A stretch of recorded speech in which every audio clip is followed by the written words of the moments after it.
Tuna, আমি তোকে কতবার বলেছি এই কালো কাকতাড়ুয়া মেয়েটার সাথে কোনো কথা নেই, এরপরও তোরা দুবুনি এসে ওর সাথে গল্প করেছিস। আমার হাতের কান মলা খাবি কিন্তু। না না মা, আমরা মোটেও ওর সাথে গল্প করছি না, ও নিজে থেকেই এসে আমাদের সাথে গল্প করা শুরু করেছে। যা যা এখান থেকে, যা যা।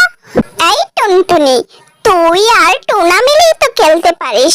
টোনা আর তুই জমজ বোন, তোদের আর বাহিরের সহপাঠী কেন লাগে? তাও এইরকম কালো একটা কাকতাড়ুয়া এর সাথে যদি আর মিশেছিস খুব খারাপ হবে বলে দিলাম। না না মা, ওর সাথে আমরা মোটেও গল্প করছি না, ও নিজে থেকে এসেছে আমাদের কাছে। এই এখান থেকে তুই যা তো, এখনো কেন যাচ্ছিস না?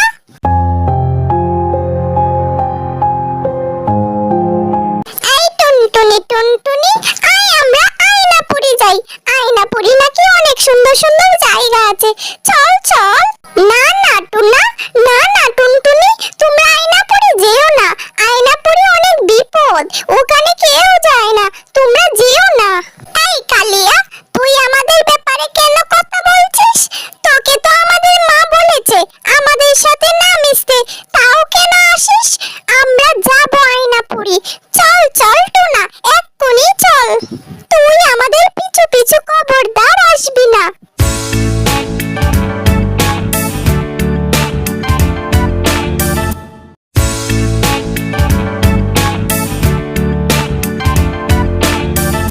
হে আল্লাহ, এখন তো রাত হয়ে গেছে, ওরা তো এখনো বাড়ি ফিরলো না। বাড়ি ফিরলে তো এই রাস্তা দিয়েই ফিরতো, আমি তো দেখতামই। ওদের আবার কোনো বিপদ হলো না তো? আমি তো ওই সকাল থেকে ওদের জন্য অপেক্ষা করছি, যাই আমি দেখে আসি। একি একি, তোমরা এখানে বন্দি কেন? তোমাদের কি হয়েছে আমাকে বলো। আয়নাপুরিতে আবার কোনো সমস্যা হলো না তো? আমাদেরকে এক অভিশপ্ত ডাইনি বন্দি করে রেখেছে, আমাদেরকে কে ফেলবে? আমাদেরকে তুমি বাঁচাও, আমাদের মাকে খবর দাও কোনো একটা ব্যবস্থা করতে। এই কাঁচা যে সাধারণ কাঁচা নয়, তুমি আমাদের কোনো উপকার করতে পারবে না। আমাদের মায়ের কাছে গিয়ে সব বলো, তাড়াতাড়ি যাও, ডাইনি আসার আগেই, নয়তো তোমাকেও বন্দি করে ফেলবে। হ্যাঁ হ্যাঁ, আমি এক্ষুনি যাচ্ছি, তোমরা চিন্তা করো না, আমি কোনো না কোনো এক ব্যবস্থা করেই আসবো। কালিয়া, কি বলছো কি? এবার আমি কি করব? আমার মেয়েদেরকে কি করে বাঁচাবো? আমার মেয়েরা ছাড়া যে আমি মরেই যাব, কি হবে এবার? আন্টি, আপনি চিন্তা করবেন না, গ্রামের ওই পাশে এক তান্ত্রিক আছে, উনি বিছানায় পড়ে গেছেন, উঠতে পারেন না, অনেক অসুস্থ, কিন্তু উনার থেকে আমরা পরামর্শ নিয়ে আসতে পারি। আমি যাচ্ছি এখনই।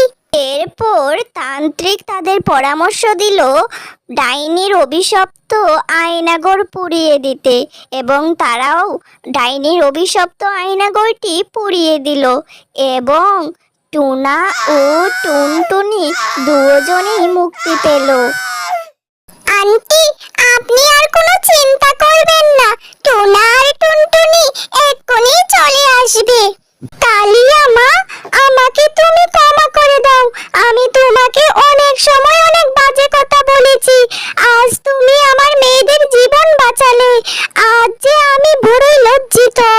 না না আন্টি, আমার মা আমাকে ছোটবেলা রেখে মারা গিয়েছে, এরপরে থেকে আমি যখন বুঝি তখন থেকেই আপনাকে আমি খুব ভালোবাসি, আমার মায়ের মতো দেখি।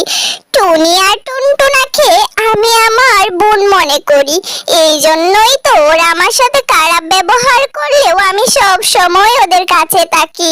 আপনি আমাকে এত বকাবকির পরেও আমি ওদের কাছেই থাকি, কারণ আমি আপনাদের সবাইকে খুব ভালোবাসি। আজ থেকে আমার 2 মেয়ে নয়, আজ থেকে আমার 3 মেয়ে, টুনা, টুনটুনি, ঝুনঝুনি, আমার 3টি মেয়ে। আপনাদের যদি আমার গল্পটি ভালো লেগে থাকে, লাইক কমেন্ট সাবস্ক্রাইব করবেন। ধন্যবাদ।